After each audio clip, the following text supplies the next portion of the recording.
A day at Disneyland in 1956. What a time.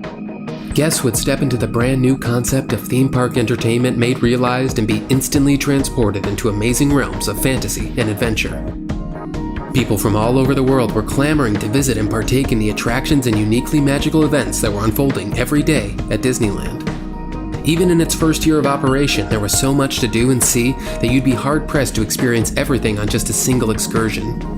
There were multiple things to do in each of the park's varied lands. Jungle cruises in Adventureland, train rides in Frontierland, wild rides in Fantasyland, and intermittent trips to the moon in Tomorrowland. With these and more, your time at Disneyland was stocked from morning till night. Well, kind of. A day at the Disneyland park in its inaugural year would have typically wrapped up with the sunset, generally between 6 and 8 p.m. As daylight would fade from the sky into the cinematic transition of afterglow, lighting fixtures placed around the park and bulbs adorning the shops along Main Street, USA would gently flicker on, as guests on the verge of weary would pick up their souvenirs, reflecting on their time of fun, and slowly begin their journey home. While Disneyland itself would be a constantly changing and evolving animal, in those early months a general day at the park was full on its own, but maybe it still felt incomplete. As Walt and his kingdom would watch as guests would filter down Main Street, USA and head out of the gates by the twinkle of twilight, he would look up at the sky. The Disneyland skyline. It was adorned by moonliners and fantastical castle turrets, accented perhaps sometimes by the faint billow of steam engine smoke. But in spite of all that, there was still something missing, and Walt knew it. There needed to be something else in a day at Disneyland. And in that moment, Walt imagined something. He imagined something sensational, something wondrous and awe-inspiring. Yes, a day at Disneyland needed an epic conclusion. It needed an explosive grand finale. Well, if I had it to do over again, I think, no, I don't think it would. I don't know. I hope I don't have to do it over again.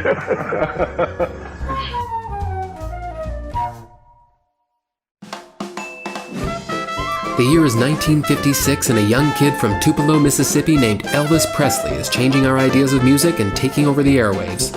Audiences make a monumental exodus into theaters for an epically grand Sunday school lesson from Cecil B. DeMille in the Ten Commandments, while the ladies of America swoon as Hollywood actress Grace Kelly marries into foreign royalty. And Disneyland is celebrating its first anniversary.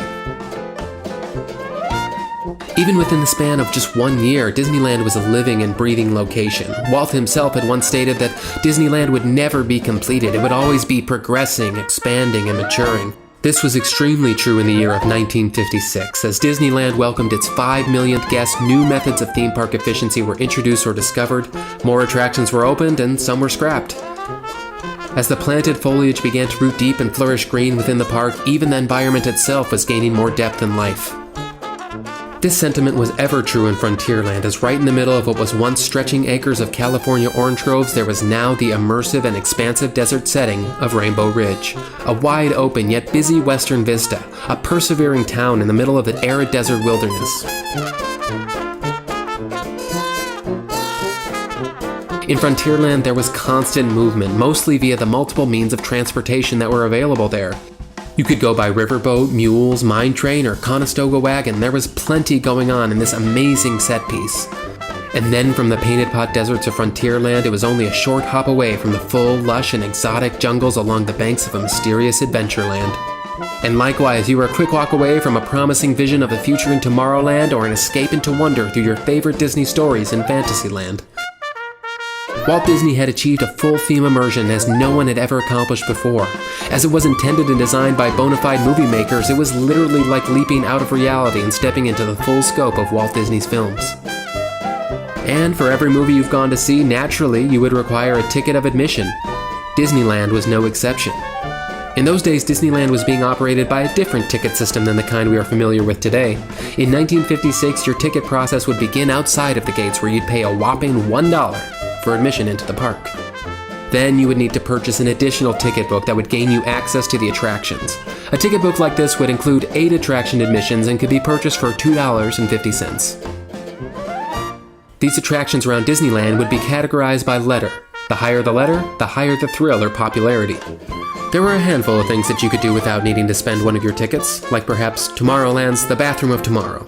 But certainly most of the things in Disneyland would require extra admittance. Some of your A-ticket affairs would include simpler attractions like Fantasyland's King Arthur Carousel. A B ticket would up the ante a little bit and would gain you access to rides like Dumbo and the Mad Tea Party.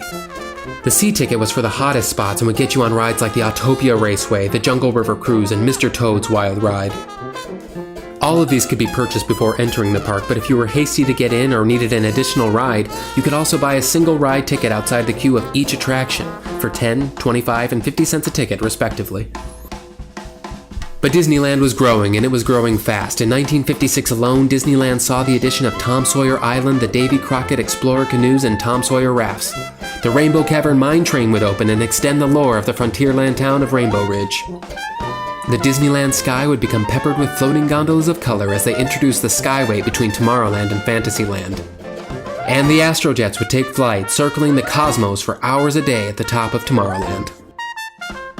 It quickly became apparent that this was all too much to be classified by a simple ABC ticket system. And just like that, the D ticket was introduced, gaining guests access to these new hot ticket attractions like the mine train and more.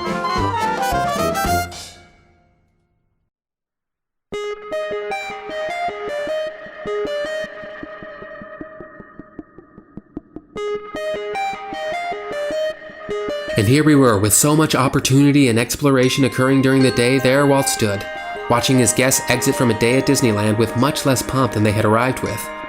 Even with these new offerings, there was still something absent, and Walt knew exactly what it was. A grand finale, an explosive display of pyrotechnics, fireworks. It was a truly American celebration, as every year for the last century and beyond we commemorated our independence by launching colorful fireworks into the sky. And now Walt, the patriot that he was, figured that it should be a defining element of his park as well. After all, the Disneyland program that would broadcast every single week would make opening reference to the pixie dust-laden Tinkerbell orchestrating an explosion of color over the instantly iconic Sleeping Beauty Castle. Why not turn that into a reality as well? So, one warm evening in 1956, the fireworks show that would eventually become known as a Disneyland nighttime staple, Fantasy in the Sky, lit up the heavens in classic Disney fashion. These pyrotechnics would boom and burst a world of color over the Disneyland horizon, giving whimsical illumination to Sleeping Beauty Castle and beyond.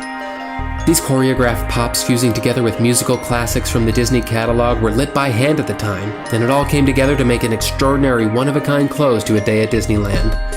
New elements would be incorporated in the coming years, such as extra lighting effects and even Tinkerbell herself flying over the castle, just as she did on the television program. This would continue on for the rest of Disneyland's history, a fantastic precursor to the rest of what Disney would offer as far as nighttime finales and entertainment. And even with this nightly cap, there was still so much more to come in the days and years to follow.